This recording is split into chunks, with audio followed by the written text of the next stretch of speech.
Alright guys, we're back staring at my engine bay, and in this video we are going to be unboxing this package that I got from Ross Racing Performance, and I'm really excited to put this on because this is something that can definitely help improve the reliability of your B58 and just eliminates a failure mode. So let's go ahead and open the package to see what we got.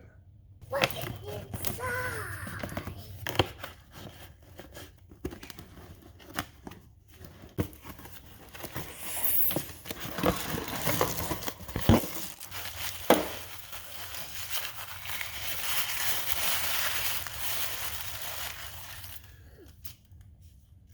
It's a fuel pump.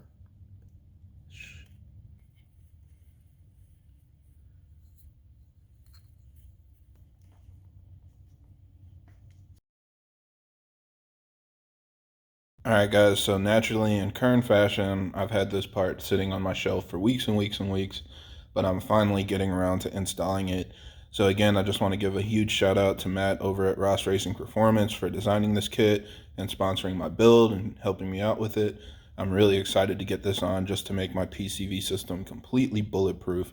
So I'm going to show you guys what I got, and then we'll go ahead and talk about how you can pick the right kit for you, and then we'll install the option that I chose. So first of all, you can see this is extremely high quality. He's got his logo on everything, even on the AN lines. I mean, that's a lot of attention to detail. And the big difference with this kit are the O-rings that you see. And this is what helps it seal up so well so that it's really easy to install. Make sure that it operates without a hitch and also keeps it serviceable so you can remove and reinstall this kit whenever you need to. But yeah, for me, I think it's really just about making the PCV system bulletproof. I haven't personally had any issues, but again, I just kind of want to prepare in case it could happen in the future. And then he also has the set screws attached onto the line and the Allen key. So I'll be using those tools just to make sure that it's further secured to the valve cover and won't move at all. Now, I know a lot of people have commented that they weren't sure which part to order or what the differences were. So I do want to give a quick breakdown of everything that's on his website so that you guys can make, the right decision for yourself. So the first choice you want to do is pick between V1 and V2. V1 is what I have because it just has the single outlet on the PCV cap. If you get V2, it'll have two outlets. Now, 9 times out of 10, the V1 is all people are going to need, but he created the V2 kit as well, just in case, if you're shooting for crazy horsepower, you'll have more than enough room to vent as much pressure as you need for your specific setup. So it's really just about allowing more pressure to escape. That's all it really is. I went for the V1 kit because right now my car's only in like the 600 horsepower range, and the V1 kit is plenty. Definitely if you're on stock turbo and just looking to do this as preventative maintenance, all you need is the V1 kit. But the V2 kit is there to kind of future-proof the system. Whatever the case may be in the future, that'll be more than enough venting. Now, the next option that you need to pick is whether you want the VTA or the OCC kit. And VTA is simply vent to atmosphere, and that's what I have, where it's literally just a hose that vents your pressure, blow by whatever's coming out of there, it vents it out to the atmosphere. If you get the OCC, that's the oil catch can, and that will actually route these lines to a catch can that you can mount in your engine bay. The catch can is a VTA catch can, so I think maybe that's where some of the confusion is. But if you just get the VTA kit, the catch can won't come with it. So pick which option you want. This one is definitely simpler, but it's not as environmentally friendly. For me, since I already have part of my PCV system venting to atmosphere with my DOCRace kit, I'm going to use this to kind of integrate my own catch can setup. I'm a little bit annoying. I just like figuring out stuff and tinkering it with it myself. So that's why I just went with the simple setup so I could kind of figure out my own full, setup. But if you want something straight out of the box that you can do plug and play, it won't vent any oil or anything underneath your car, then you can get that oil catch can kit and it'll keep everything in a nice contained space. Now, the last choice that you need to pick is if you have the oil catch can, he has 2 different mounting locations depending on your setup. The simplest one is going to mount it right over by your shock tower, but that only works if you don't have anything in this space. So obviously for me, my downpipe is right there, Or if you have a big boost kit with an external wastegate, the external wastegate is kind of in that area and it'll prevent it from fitting. So you won't be able to mount it in that same location. And that's why he has another option that mounts it at the front of the car. Now, if you have the stock turbo, a hybrid turbo, if you have like a big boost kit that still uses the stock electronic wastegate and doesn't have an external wastegate, pretty much all of those setups can use the one designed for the stock turbo. Only if you have something in that space do you need to switch up and order the kit that mounts to the front of the car. So those are the three options that you want to pick from: V1 or V2, if you want the oil catch can or not, and then where you want that oil catch can to be mounted. And once you pick all of those options from the drop downs, then it'll get you the exact setup that you need for your car. So hopefully that clarifies everything. Now we're going to go ahead and quickly install this. Pulling the cap and all of that is exactly the same as what I did in my PCV replacement video. So we're going to pop that cap off with my little trim tool, and then we're going to install his cap with the VTA hose. All right, so the first thing that we're going to do is remove this cap. Again, this is the tool that I like to use. It's like a trim tool designed to pull off those little push pins that you might find around your car, and the angle is perfect to get it underneath the cap. So I recommend getting one of these, and then we're going to work our way around to pop the cap off from all of the little retaining clips.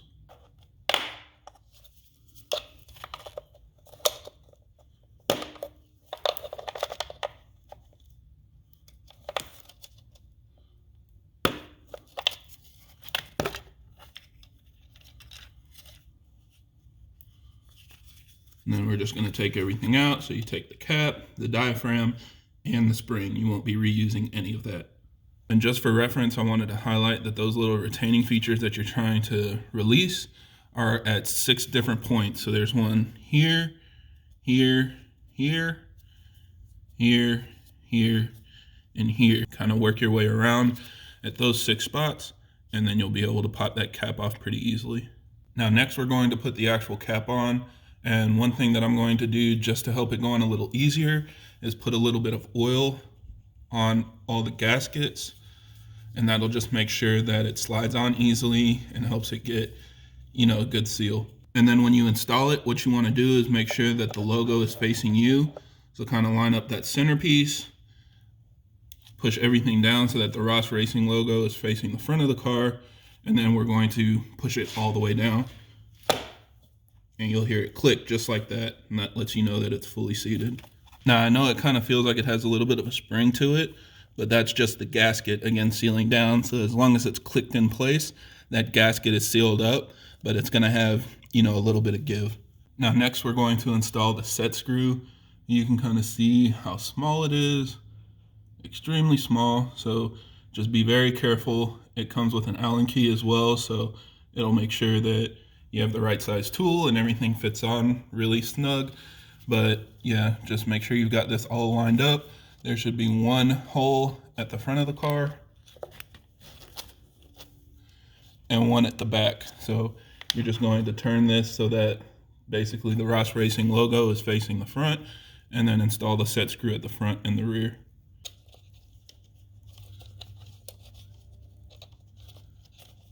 Now, obviously, to put the one that's in the back here, there's not a whole lot of room. The easiest way to get to it is by removing these lines.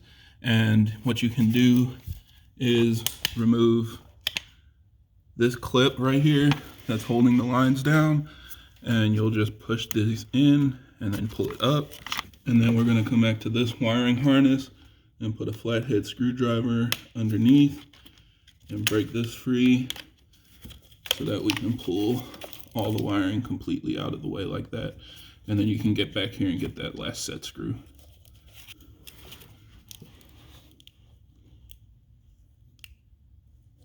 All right, so here's the cap fully installed. You can see it's nice and sleek. We snap back in this wiring harness, so it's back in its home. And if you look in this hole, you can see that top O-ring that's basically sealing off that hole that goes to the head ports. So that's why it forces all of the PCV gases out of this hole and then either vents it to atmosphere or it'll go to your catch can. Now, like I said, I have the VTA kit, so I'm going to go ahead and just install this line. And the way it works is this is a 1-inch fitting, so you'll need a 1-inch box wrench to kind of tighten this down onto that hole, and then you can direct this hose wherever you need it to.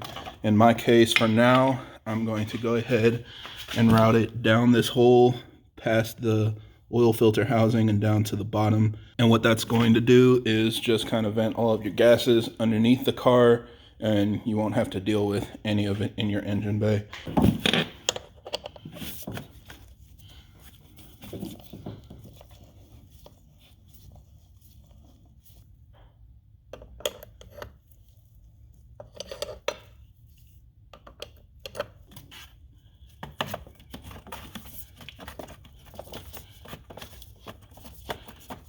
All right, so here's how it looks fully installed. Again, a pretty sleek and simple setup in my case. With the VTA kit, you just kind of have it dumping underneath the car, so it just looks like another wiring harness or something going across the engine bay. If you do have the catch can, you can simply rotate this line in the direction that you need it to go, so you can route it to the front if your catch can is going to be up here, or you can route it to the side if you're going to mount your catch can on the strut tower. Now, this kit isn't designed to work with the engine cover, but a couple people have gotten it to fit.